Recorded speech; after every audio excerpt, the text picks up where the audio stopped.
ஆச்சி மசாலா. எந்த சமையலும் ருசி தேடும் ரகசியம். 20 ரூபாய்.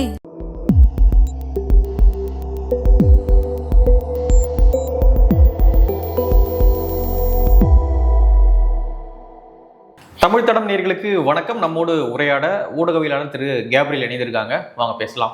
வணக்கம். வணக்கம். ரிசல்ட்லாம் வந்துகிட்டு இருக்கு. எப்பொழுது சிஎம்மாக பதவியேற்க போறார் விஜய் அப்படின்னு அதிகாரிகள் ஆலோசனை பண்ணிக்கிட்டு இருக்காங்க அப்படின்றது. அவர் வீட்டுக்கு நிறைய பாதுகாப்புலாம் போடப்பட்டிருக்கு அடுத்த சிஎம் அப்படின்ற காரணத்தினால. ஓகே, இந்த சூழலில் விஜயோடைய வருகை என்டிகேவை பாதிக்கும் அப்படின்னு தொடர்ச்சியாக பேசப்பட்டுச்சு. இல்லை எங்களை பாதிக்காது அப்படின்னு சொல்லிட்டு அவங்க சொல்லிகிட்டு இருந்தாங்க.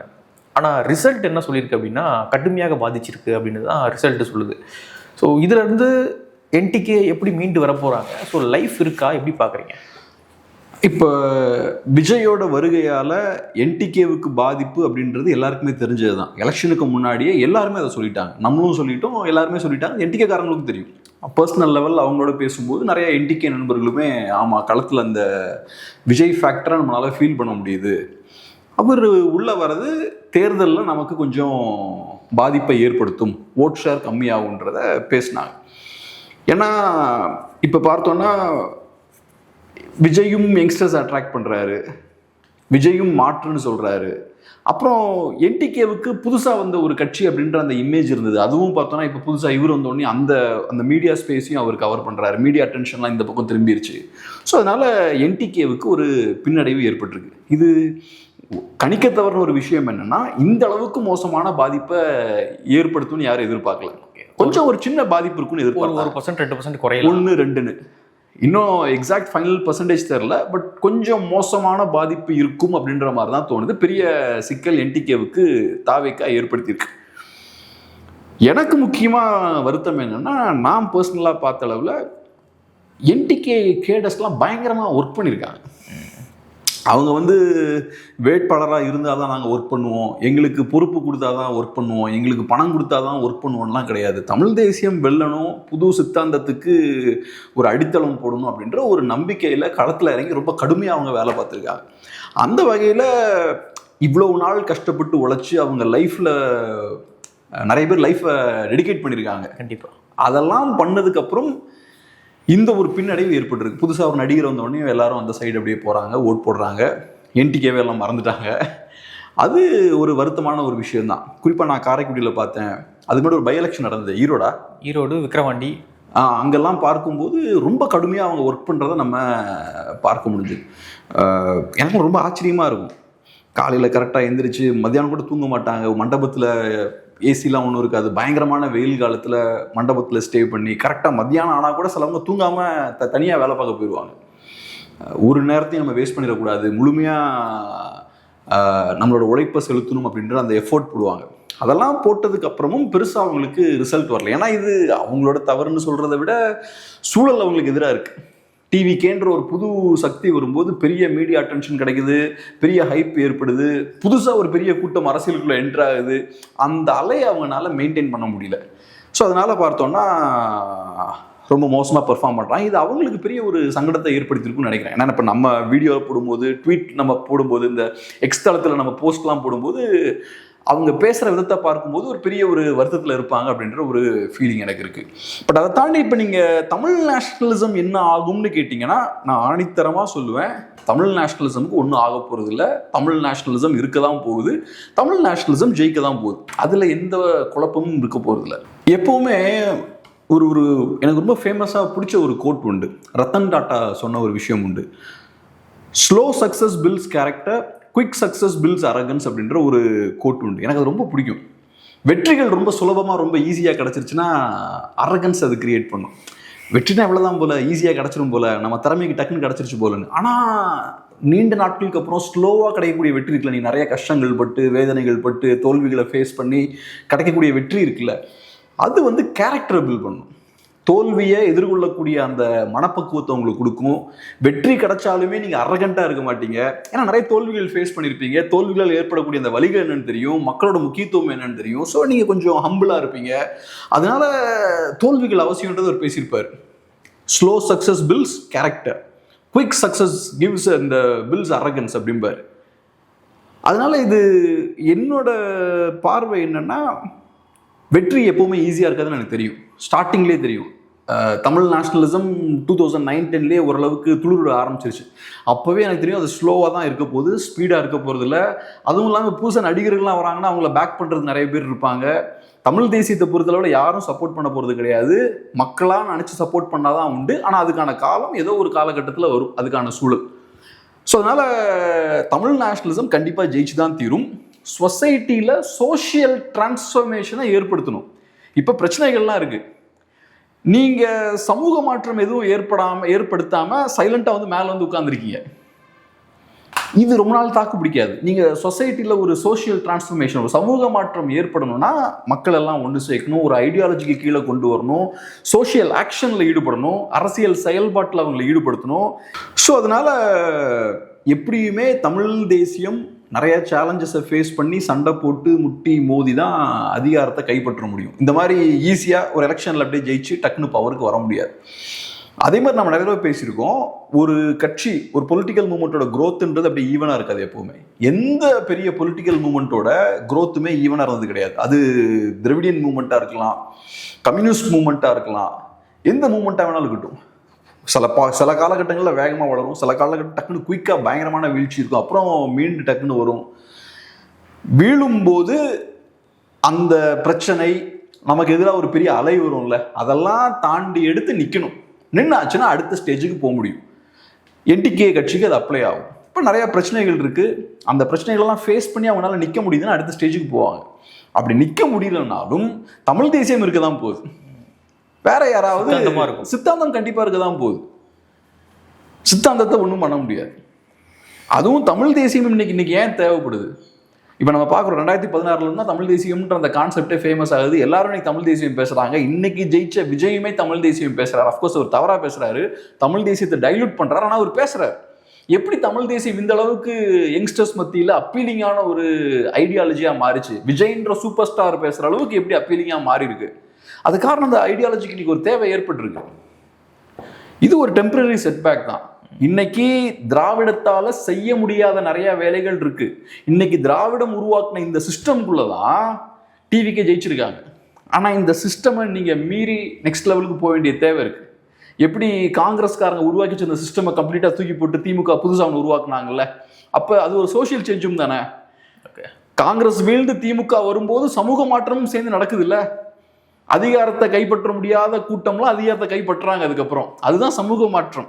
இல்லைன்னா வேற ஒரு குரூப் கிட்ட அதிகாரம் இருந்தது, அந்த குரூப் கிட்ட இருந்து அதிகாரத்தை பறிச்சு புதுசா ஒரு குரூப் கையில கொடுக்குறாங்க. அது நடக்கணும்னா சோசியல் சேஞ்ச் தேவை, அதுக்கு ஐடியாலஜி தேவை. அதனால தமிழ் தேசியத்தோட தேவை இருக்கதான் போகுது, யாராலையும் எதுவும் பண்ண முடியாது. Tamil nationalism is here to stay.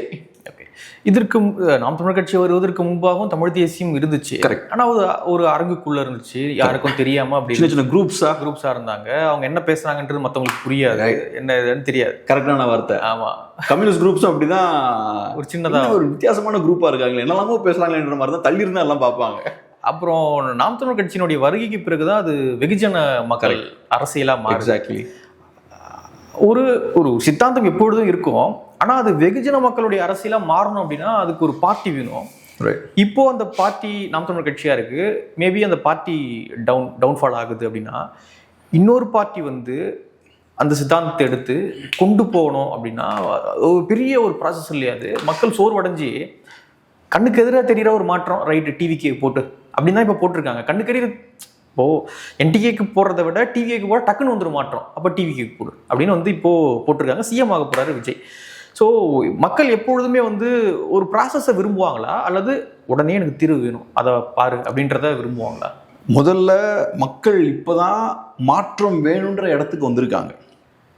இந்த ரெண்டு திராவிட கட்சிகளும் நமக்கு வேண்டாம், புதுசா ஒரு மாற்றம் வேணும்ன்ற இடத்துக்கு இப்போதான் ஃபர்ஸ்ட் டைமா வந்திருக்காங்க ஹிஸ்டரியில. இந்த லாஸ்ட் 60 years. அது முன்னாடி நான் குறுக்கிட்டது பண்ணிக்கணும். முன்னாடி வந்து அந்த மாற்றம் அவங்களுக்கு ஒரு ஒரு வெறுப்பு இருந்திருக்கலாம். ஆனால் ஒரு ப்ராப்பரான ஒரு கட்சியாக அது எதுவும் நாங்கள் தான் மாற்றணும் வந்திருக்காது. ப்ராப்பரானா எப்படி சொல்கிறேன்னா, டக்குன்னு சேஞ்ச், இந்த எலெக்ஷன்லேயே சேஞ்ச் கொடுத்துருவோம் அப்படின்ற மாதிரியான ஒரு பார்ட்டி இதுக்கு முன்பாக வந்திருக்காது. அதனால் மக்கள் வந்து பெரிய நம்பிக்கை வைக்கல. ஆனால் விஜய் வரும்பொழுது ஒரு ஒரு வெளிச்சம் தெரியுது அவங்களுக்கு, இந்த எலெக்ஷன்ல போட்டா மாறிடும் அப்படின்ற வெளிச்சம் தெரியும் போது போடுறாங்க. ஸோ இதற்கு முன்பாக நமக்கு அவங்க கிட்ட வெறுப்பே இல்லை மக்கள் கிட்ட அப்படின்னு சொல்லிட முடியுமா? அப்படி நான் பார்க்கல, அப்படி கிடையாது. எப்படி வியாபாரம் பண்ணும்போது ஒரு கடை, ஒரு ரோட்ல ஒரு டீ கடை போடுறதுக்கான ஸ்பேஸ் இருக்குன்னா ஒருத்தன் டீ கடை போடுவான். நீங்க போட்டாலும் நீங்க போடாமல் இருக்கலாம், நான் போடாமல் இருக்கலாம். ஆனால் மார்க்கெட்ல ஒரு ஸ்பேஸ் இருக்கு, இந்த பொருளுக்கான ஒரு ஸ்பேஸ் இருக்குன்னா அந்த மார்க்கெட் ஸ்பேஸை எவனாவது ஒருத்தன் யூஸ் பண்ணுவான். இங்கே ஒரு பலசர கடைக்கான ஒரு ஸ்பேஸ் இருக்குன்னா எவனாவது ஒருத்தன் யூஸ் பண்ணுவான். திடீர்னு பார்த்தீங்கன்னா ஒரு எங்கேருந்து ஒரு நார்த் இந்தியன்ஸ் கூட இருக்குன்னு பார்த்து ஐடென்டிஃபை பண்ணி போடுவாங்க. அவங்களுக்கு தெரியும் இந்த இடத்துல வேற கடைகளில் இது ஒரு நல்ல ஜங்ஷன், இந்த இடத்துல போட்டால் ஓடுன்னா போட்டுருவாங்க. 5000 மக்கள் இருக்காங்க, ஒரு ஸ்பேஸ் இருக்குன்னா போட்டுருவாங்க. ஸோ அரசியலும் அப்படிதான், ஒரு பொலிட்டிக்கல் ஸ்பேஸ் இருக்குன்னா அதை யூஸ் பண்ணிடுவாங்க. இவ்வளவு நாளா புதுசா எந்த மாற்றமே வரலன்னா பொலிட்டிக்கல் ஸ்பேஸும் இல்லைன்னு அர்த்தம். இன்னைக்கு கிரியேட் ஆயிருக்கு. நம்ம ஏற்கனவே பேசியிருக்கோம், திராவிட அரசியலுக்கு மாற்றா நிறைய கட்சிகள் வர ஆரம்பிச்சிருச்சு. இன்னைக்கு அதுவே காட்டக்கூடிய விஷயம் என்னன்னா ஒரு பொலிட்டிக்கல் ஸ்பேஸ் கிரியேட் ஆயிருக்கு. என்டிகேவோட வளர்ச்சியும் அதுதான். இந்த எலெக்ஷன்ல மேபி வீழ்ச்சி இருக்கலாம், பட் இது வரைக்கும் என்டிகே வளர்ந்துருக்குல்ல. ஸோ அது திராவிடம் தாண்டி ஒரு ஸ்பேஸ் கிரியேட் ஆகுது. பிஜேபியோட வளர்ச்சி அதுதான். அதோட ஒரு தொடர்ச்சியா தான் இப்ப டிவிக்கே வராங்க. இந்த ஆர்கியூமெண்ட் இல்லாம நீங்க பார்த்தீங்கன்னா ரொம்ப தட்டையா என்டிகேவோட இந்த வெற்றிக்கான காரணம் விஜய் அப்படின்னு நீங்க சிம்பிளா சொல்லிடலாம். அப்படி நடக்காது.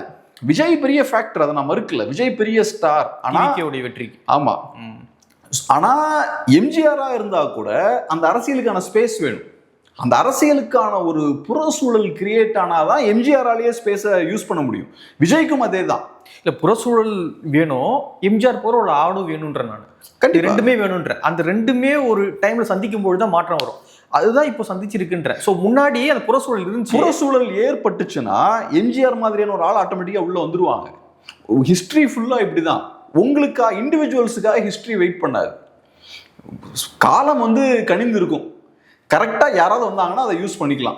கரெக்டா நீங்க வராம பெரிய ஸ்டாரா இருந்து லேட்டா வந்தாலும் உங்களால பெருசா அதை யூஸ் பண்ண முடியாது. உதாரணத்துக்கு ரஜினி, அவரால் பெரிய இம்பாக்ட் ஏற்படுத்த முடியல. அவர் வரல, ஆனா தெரியும் காலம் எப்படி அன்னைக்கு வேற மாதிரி இருந்துச்சு. ஆமா. ஸோ காலம் கணிஞ்சிருச்சு. ஒரு புது அரசியலுக்கான ஒரு ஸ்பேஸ் கிரியேட் ஆகுதுன்னா யாரோ ஒருத்தங்க எப்படியோ உள்ள வந்துருவாங்க. இப்ப விஜய் இன்னைக்கு உள்ள வராருல, இதை வந்து ஒரு 20 இயர்ஸ்க்கு முன்னாடி அனுமதிச்சிருக்க மாட்டாங்க. கருணாநிதி ஜெயலலிதா இருக்கும்பொழுது அனுமதிச்சிருக்க மாட்டாங்க. டோரை ஓப்பனே பண்ணிருக்க மாட்டாங்க. இன்னைக்கு அந்த ரிஸ்க் எடுக்கிற இடத்துக்கு வராங்கன்னா ஸ்பேஸ் இருக்கு. சில பவர் சென்டர்ஸ் யோசிக்கிறாங்க, இவங்க நம்ம யூஸ் பண்ணலாம்னு யோசிக்கிறாங்க. ஏன்னா அவங்களுக்கு தெரியுது இந்த ஸ்பேஸை ஏதோ ஒரு வகையில் நமக்கு ஃபேவரபுளாக யூஸ் பண்ணலான்னு தெரியுது.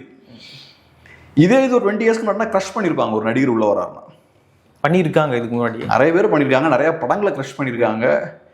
இன்னும் விஜய்க்கே நடந்திருக்குல்ல தலைவா படத்துல. ஸோ இன்னைக்கு ரைட், ஜெயலலிதா அவர்கள் காலகட்டத்தில் அவ்வளவு தூரத்துக்கு ஸ்ட்ரிக்டா பிடிச்சி இருக்குனாங்க, விடவே முடியாது படத்தை. ஸோ இன்னைக்கு சில கதவுகள் திறக்குது, சில சிக்னல்ஸ் விஜய்க்கு போகுது. அதெல்லாம் போகும்போது தான் ரைட், இங்கே ஒரு ஸ்பேஸ் இருக்கு, இந்த மார்க்கெட்டை நம்ம யூஸ் பண்ணலாம். சினிமா இண்டஸ்ட்ரியில திடீர்னு சூப்பர் ஹீரோ படங்களுக்கெல்லாம் மார்க்கெட் இருக்கும்ல, அப்போ டக்குனு சூப்பர் ஹீரோ படமா எடுக்கிற மாதிரி தான் இங்கேயும் ஒரு ஸ்பேஸ் கிரியேட் ஆயிடுச்சு. அந்த ஸ்பேஸை யூஸ் பண்ண, இந்த ஸ்பேஸ் கிரியேட் ஆனது நல்லது. இன்னைக்கு அதை விஜய் பிடிச்சிருக்காரு. அந்த ஸ்பேஸ் ஏன் கிரியேட் ஆகுது? மாற்று வேணுன்ற ஒரு ஆசை இருக்கு மக்களுக்கு. அப்ப விஜய் நிஜமான மாற்ற கொடுக்கணும். கொடுத்தாதான் இந்த ஸ்பேஸை தொடர்ந்து விஜயால தக்க வச்சுக்க முடியும். அது நடக்குமா நடக்காதான்றது நம்ம அடுத்த 5 வருஷம் பார்க்கணும். விஜய் எப்படி ஒரு சிஎம்மா இருக்காரு, சிஎம் ஆனார்னா எப்படிப்பட்ட சிஎம்மா இருக்காருன்றதுல பொறுத்த விஷயம். அது நடக்கலைன்னா புது ஆப்பர்ச்சுனிட்டிஸ் மற்றவங்களுக்கு கிரியேட் ஆகும். இப்போ காங்கிரஸ் திமுக சரியில்லை அப்படின்னு மக்கள் ஒரு 3வது ஆளை தேர்ந்தெடுக்கிறாங்க. எம்ஜிஆர் வராரு, ஒரு நடிகர் வராரு. இப்போவும் ஒரு கிட்டத்தட்ட ஒரு 50 வருஷம் கழிச்சு பார்த்தோம் அப்படின்னா திமுக அதிமுக வேணான்னு மக்கள் ஒரு 3வது ஆளை தேர்ந்தெடுக்கிறாங்க. அதுவும் ஒரு நடிகர் தான். அப்போ மக்கள் நடிப்பு தான் முக்கியம், நடிப்பு மூலியமா கிடைக்கக்கூடிய அந்த பிரபலம், அந்த ஃபேம் தான் முக்கியமா பாக்குறாங்களா? இப்போ எம்ஜிஆருக்கும் விஜய்க்கும் நிறைய டிஃப்ரென்ஸ் இருக்குங்க. நிறைய டிஃப்ரென்ஸ் இருக்கு. நான் பார்க்குறேன், எம்ஜிஆர் வந்து அவர் சோஷியல் சேஞ்ச் ஏற்படுத்தினது அதிமுக கிடையாது. அதாவது ஒரு பெரிய ஒரு பொலிட்டிக்கல் சேஞ்ச் ஏற்படுத்தினது DMK under the leadership of Anna. First Dravidian மூவ்மெண்ட்டாக இருக்குது, அதுக்கப்புறம் பார்ட்டியாக மாறுது, டிஎம்கேவாக மாறுது, அதுக்கப்புறம் அண்ணா லீடர்ஷிப்பில் தூக்கி எறிகிறாங்க காங்கிரஸை. ஸோ நீங்கள் அரசியல் மாற்றத்தை ஏற்படுத்தினதுக்கு அப்புறம் என்ன பண்ணுறீங்க? எம்ஜிஆருக்கான ஸ்பேஸை நீங்கள் கிரியேட் பண்ணுறீங்க. திமுக ரொம்ப ஓவர் ஹைப்பர் டாமினண்ட்டாக மாறுறாங்க. திமுகவை கேள்வி கேட்கறதுக்கான ஸ்பேஸ் வருது. அந்த ஸ்பேஸை தான் எம்ஜிஆர் ஆக்குபை பண்ணுறார். விஜய் அந்த அரசியல் மாற்றத்தை இன்னும் ஏற்படுத்தலை. அது ஏன் ஏற்படுத்தலன்னு நான் சொல்றேன். நீங்க வெறும் பவருக்கு வர்றது மட்டும் அது கிடையாது. நீங்க என்ன பண்ணணும், சோசியல் சேஞ்சும் ஏற்படுத்தணும். நான் சொன்னேன் இல்லையா, சில மாற்றங்களையும் நீங்க களத்துல கொண்டு வரணும். இனிமே கொண்டு வருவாங்க. என்னோட பாயிண்ட் என்ன, இன்னும் அதை செய்யல. எக்ஸாக்டா எனக்கு இந்த விஷயம் வேணும், அதை டிரெவிடியன் மூவ்மெண்ட் அது பண்ணுச்சு. ஆன்டி பிராமினிசம் அங்கிருந்து தான் வருது. அந்த காலத்துல பிராமின் ஸ்கேல்ல பொலிட்டிக்கல் பவர் இருந்தது. ஸோ அப்ப எம்ஜிஆருக்கு ஆன்டி பிராமின்லாம் அது பாயிண்ட் இல்லை, அது பாயிண்ட் இல்லை. என்னோட பாயிண்ட் என்னன்னா, அன்னைக்கு அரசியல் மாற்றம்னா என்னன்ற தெளிவு திமுகவுக்கு இருந்தது, திராவிடியன் மூவ்மெண்ட்டுக்கு இருந்தது இல்லையா? இருந்தது. எம்ஜிஆருக்கு இருந்துதான். ஸோ அவங்க ஃபர்ஸ்ட் என்ன பண்றாங்க, பிராமின்ஸை எதிரியா பொட்ரே பண்றாங்க. அது மக்கள்கிட்டையும் ஒர்க் ஆகுது, ஏன்னா பொலிட்டிக்கல் பவர் பிராமின்ஸ் கையில இருக்கு. அதுக்கப்புறம் அதிகாரத்தை கைப்பற்றும் போது என்ன ஆகுது, நான் பிராமின்ஸ் பவருக்கு வர ஆரம்பிக்கிறாங்க, டாமினேட் ஆகிறாங்க. அதுக்கப்புறம் தமிழ்நாட்டில் பிராமின்ஸுக்கான பொலிட்டிக்கல் ஸ்பேஸ் இன்னைக்கு வரைக்கும் இல்லைன்னு இருக்கு. ஸோ நான் சொல்ல வர்றது என்னன்னா, அந்த அரசியல் மாற்றத்தை திமுக ஏற்படுத்துறாங்க. அதுக்கப்புறம் வண்டியில எம்ஜிஆர் ஏறுறார். அந்த அரசியல் மாற்றத்தை ஏற்படுத்துறது எம்ஜிஆர் கிடையாது. அதுக்கப்புறம் அந்த அரசியல் மாற்றத்துக்கு உள்ள எம்ஜிஆர் தன்னை ஃபிட் பண்ணிக்கிட்டார். இப்ப விஜயும் திமுக அன்னைக்கு உருவாக்கின சிஸ்டம் இருக்கு இல்லையா, அதுக்குள்ளதான் தன்னை ஃபிட் பண்ணியிருக்காரு. நீங்க இந்த சிஸ்டமை இன்னும் உடைக்கல, ரூலிங் கிளாஸ் இன்னும் மாத்தல. ஸோ அந்த சோசியல் சேஞ்ச், எக்கனாமிக் சேஞ்சை நீங்க இன்னும் ஏற்படுத்தல. அதுதான் நான் சொல்ல வரேன்.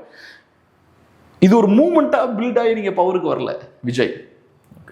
விஜய் வந்து எப்படி எம்ஜிஆர் பவருக்கு அந்த காலத்துல வந்தாரோ, திமுக ஒரு சோசியல் சேஞ்ச் ஏற்படுத்துறாங்க, அதோட எக்ஸ்டென்ஷனா எம்ஜிஆர் உள்ள வராரு. அதுக்கப்புறம் நிறைய பேர் புதுசா வராங்க. ஆனா எம்ஜிஆர் பவருக்கே வந்துட்டார். விஜய் எம்ஜிஆர் செஞ்ச விஷயத்த பண்ணியிருக்காரு. இப்போ நீங்க சொல்றது பாத்தீங்கன்னா, விஜய் ஒரு பார்ட்டி சேஞ்ச் அப்படின்ற இடத்துல இருக்காரு. ஒரு பொலிட்டிக்கலா ஒரு மாற்று அரசியல்ன்ற பேர்ல ஒரு பொலிட்டிக்கலா அதிகாரத்தை கைப்பற்றி இருக்காரு. பார்ட்டி சேஞ்ச் தான் நீங்க சொன்ன மாதிரி. அதிமுகவும் இல்லை, திமுகவும் இல்லை. ஆனா சோசியல் சேஞ்ச் கிரவுண்ட்ல நடக்கல. ஓகே, அதுக்கான விதை அவர் போடல. அதுக்கான விதை போடல. நீங்க என்ன எக்ஸாக்டான மாற்றம் பண்ண போறீங்கன்றத திராவிடியன் மூவ்மெண்ட் மாதிரி அவர் ஃபிக்ஸ் பண்ணல. ரஷ்யாவில் கம்யூனிஸ்ட் மூவ்மெண்ட் ஃபிக்ஸ் பண்ண மாதிரி நீங்க ஃபிக்ஸ் பண்ணல. ஒவ்வொரு நாடுலயும் இந்த மாதிரி இருக்கும். இப்போ லீக்வான் எடுத்துக்கிட்டீங்கன்னா, அவர் எக்ஸாக்டா நான் இந்த மாற்றத்தை கொண்டு வரேன் மாற்றத்தை ஃபிக்ஸ் பண்றாரு. அதுக்கப்புறம் பவருக்கு வந்து அதை நோக்கி வண்டியை ஓட்டுறாங்க. இங்க அந்த கிளாரிட்டி கிடையாது. இது ஆக்சுவலா எப்படி இருக்குன்னா, ஒரு ஏர்லியா பவர் கொண்டாங்க. ஆமா, இது எப்படின்னா கெஜ்ரிவால் ஸ்டைல். இது கெஜ்ரிவால் பஞ்சாப்ல எக்ஸாக்டா இதுதான் பண்ணார். அங்க எஸ்ஐடி இருக்கு, அகாலிதால்ஸ் இருக்காங்க, காங்கிரஸ் இருக்கு. ரெண்டு பேர் மேலேயும் மக்களுக்கு பெரிய அதிருப்தி. ஆம் ஆத்மி ரொம்ப பாப்புலரா இருக்காங்க. ஆம் ஆத்மி டக்குன்னு எலெக்ஷனை ஸ்வீப் பண்ணிட்டாங்க போன எலெக்ஷன். ஆனா அங்க கிரவுண்ட்ல சோசியல் சேஞ்ச் நடந்திருக்கான்னு பார்த்தா நடக்கல. பிஜேபி ஒரு சோசியல் சேஞ்ச் கொண்டு வந்தாங்க, காங்கிரஸ் ஒரு சோசியல் சேஞ்ச் கொண்டு வந்தாங்க. விருப்பம் இருக்கோ இல்லையோ, ஆனா இது கொண்டு வராங்க. அவங்க ஏதோ ஒரு சோசியல் கிரவுண்ட்ல ஒரு மாற்றத்தை ஏற்படுத்திட்டாங்க. அவங்க அந்த சோசியல் சேஞ்ச் உங்களுக்கு பிடிக்காம இருக்கலாம், அது ஐடியாலஜி இருக்கக்கூடிய பார்ட்டியால தான் பண்ண முடியும்ல. அது கரெக்ட். இப்போ பிஜேபிக்கு ஹிந்துத்துவ ஐடியாலஜி இருக்கு, காங்கிரஸுக்கு நேஷனலிஸ்ட் ஐடியாலஜி இருக்கு, இந்தியன் நேஷனலிசம் ஐடியாலஜி. இந்த ஐடியாலஜி நீங்க ஏத்துக்கிறீங்களா, நடந்த மாற்றத்தை நீங்க ஏத்துக்கிறீங்களா செகண்டரி. ஆனா ஒரு கிரவுண்ட்ல ஒரு சேஞ்ச் அவங்க கொண்டு வந்துட்டாங்க. திமுகவுக்கு திராவிடம்ன்ற ஒரு ஐடியாலஜி. 90ஸ்க்கு முன்னாடி இந்த ரூலிங் கிளாஸ் வேற, 90ஸ்க்கு அப்புறம் ஒரு ரூலிங் கிளாஸ் வேற இந்தியாவில். அதுக்கு முன்னாடி இந்த பழைய ஆட்கள்லாம் இருந்தாங்க. ஓகே, இன்னைக்கு புது புது முதலாளிகள்லாம் உருவாயிட்டாங்க. அவங்க தான் பிஜேபியோட பேக்கிங் குரூப் இன்னைக்கு. ஓகே, ஸோ அதனால அந்த மாற்றத்தை இன்னும் ஏற்படுத்தலை. அதை என்னோட பாயிண்ட் என்னன்னா, அதை ஏற்படுத்தணும்னா தமிழ் நேஷனலிசம் தேவை. அது விஜயால முடியாது. விஜயால முடியாது. தமிழ் நேஷனலிசம் ஒரு பார்ட்டி சேஞ்சா இருப்பார், அவ்வளோதான். ஒரு பார்ட்டி சேஞ்ச். அவ்வளோ. இப்போ பார்ட்டி சேஞ்ச் ஒரு நேம் சேஞ்ச் தான், பேர் மட்டும். ஓகே, ஒரு நேம் சேஞ்ச் அது. ஆனால் நீங்கள் ஒரு சிஸ்டமேட்டிக்காக பெரிய மாற்றத்தை கொண்டு வரணும்னா, இதுதான் என்னோட எதிரி, இந்த சிக்கலை நான் உடைக்க போகிறேன், இதை உடைச்சு நான் நாளைக்கு இந்தந்த விஷயங்கள் பண்ண போகிறேன் அப்படின்றத சிஸ்டமேட்டிக்காக நீங்கள் பண்ணணும். நீங்கள் பவருக்கு வரும்போதே அந்த மாற்றத்தையும் சேர்த்து உள்வாங்கி நீங்கள் கொண்டு வரணும். மேபி இப்போ என்டிகே இந்த தடவை ஆட்சியை பிடிச்சிருந்தாங்க அப்படின்னா நம்ம எதிர்பார்க்கலாம், இதெல்லாம் நடக்கும் அப்படின்ற ஒரு தெளிவு நம்ம கிட்ட இருக்கும். அவங்க கிட்ட இருக்க இல்லையோ, அவங்க ஏற்படுத்துறது என்டிகேவுமே அதை இன்னும் ப்ராப்பராக டிஃபைன் பண்ணல. ஓகே, டிராவிடியன் மூவ்மெண்ட் அன்னைக்கு டிஃபைன் பண்ண மாதிரி அவங்க டிஃபைன் பண்ணல. ஓகே, இன்னும் அவங்க ஆக்சுவலாக நீங்கள் பார்த்தீங்கன்னா என்டிகே பெரிய போலரைஸ்டான பொலிட்டிக்ஸ்லாம் பண்ணல. அவங்க ரொம்ப நாங்கள் வந்து நீர் மேலாண்மை இப்படி பண்ணுவோம், விவசாயத்தை நாங்கள் இப்படி பார்த்துப்போம், ஐடி கம்பெனி நாங்கள் இப்படி கொண்டு வருவோம். அது ஆக்சுவலாக பெரிய அவங்க அந்த ஐடியாலஜிக்குள்ள அந்த விஷயங்கள்லாம் இருந்தாலும் இந்த எலெக்ஷன் அவங்க ரொம்ப போலரைஸ்டான எலெக்ஷனாக கொண்டு போகல. இதுக்கு முன்னாடி சில எலெக்ஷன்ஸ் அப்படி கொண்டு போயிடலாம். இந்த எலெக்ஷன்ல அவங்க திமுக கூட ரொம்ப அக்ரெசிவா சண்டைக்கு போல. இலவசங்கள் தப்பு, திமுக இதில் குழப்பிட்டாங்கலாம் சொன்னாலும் ரொம்ப அக்ரெசிவா திமுகவோட அடித்தளத்தை கை வைக்கிற மாதிரிலாம் ரொம்ப அக்ரெசிவா இறங்கல. நான் எலெக்ஷன் கேம்பெயின் சொல்றேன். ஓகே, பெரியாரெலாம் அது மாதிரி அட்டாக் பண்ணாங்க. இப்போ எப்படி பார்க்குறீங்க என்டிகேவுடைய ஃபியூச்சர்? என்டிகே பற்றி எனக்கு தெரில. ஏன் தெரிலன்னு நான் சொல்கிறேன்னா, நான் சொன்ன மாதிரி தமிழ் தேசியத்துக்கான ஸ்பேஸ் இருக்க தான் போகுது. தமிழ் தேசியத்துக்கான தேவை இருக்குது. அந்த பார்ட்டி அதை எடுத்துக்குதான்றது முக்கியம். அந்த தேவையை இவங்க யூஸ் பண்ணுவாங்களா? பார்ட்டி யூஸ் பண்ணுது. ஆமாம். என்டிகே அந்த இடத்துல இருப்பாங்களா? இப்போ நம்ம சொல்கிற மாதிரி சூப்பர் ஹீரோ மூவிஸுக்கான தேவை இருக்குது சினிமா இண்டஸ்ட்ரியில். அந்த தேவையை யார் யூஸ் பண்ண போகிறா? சங்கர் யூஸ் பண்ண போகிறாரா? மணிரத்னம் யூஸ் பண்ண போகிறாரா? யார் வேணாலும் யூஸ் பண்ணலாம். ஸ்பேஸ் இருக்குது. இங்கேயும் தமிழ் நேஷனலிசமுக்கான ஸ்பேஸ் இருக்க தான் போகுது. இந்த எலெக்ஷன் டெம்பரரி செட் பேக் தான் நான் பார்க்குறேன். இருக்க தான் போகுது, இருக்குது. அதை யார் யூஸ் பண்ண போகிறாங்க? என்டிகே கரெக்டாக செயல்பட்டால் என்டிகே யூஸ் பண்ணலாம். இல்லை இந்த எலெக்ஷனில் தோத்ததால் சில பின்னடைவுகள் ஏற்படுது, குழப்பங்கள் ஏற்படுதுன்னா மேபி வேற சில சிக்கல்களும் ஏற்படலாம். ஓகே. ஆனால் குழப்பங்கள் எதுவும் இல்லாமல் ஸ்மூத்தாக போகிறது நல்லது. நீங்கள் சொன்ன மாதிரி திரும்ப ஸ்டார்டிங்லேருந்துலாம் ஸ்க்ராட்ச்லேருந்துலாம் ஆரம்பிக்கிறது கஷ்டம். நிறைய ஒர்க் இருக்குது அதுக்கு. இவ்வளோ தூரம் வந்தாச்சு, இனிமே இவங்க கொண்டு போகிறது தான் சரியா இருக்கும். ஆமாம். இந்த கட்சிக்குள்ளேயே சில மாற்றங்கள் செஞ்சு இந்த கட்சியை இன்னும் பெட்டராக்கி இதை அடுத்த ஸ்டேஜுக்கு கொண்டு போகிறது நல்லது. இதை தூக்கி போட்டு புதுசாக பில்ட் பண்ணுறதை விட அப்படின்றது என்னோட பார்வை. ஓகே, பார்ப்போம் அது எப்படி போகுதுன்னு பார்ப்போம். ஓகே, நிறைய விஷயங்கள் மட்டும் பகிர்ந்துக்கிட்டீங்க. நன்றி. நன்றி.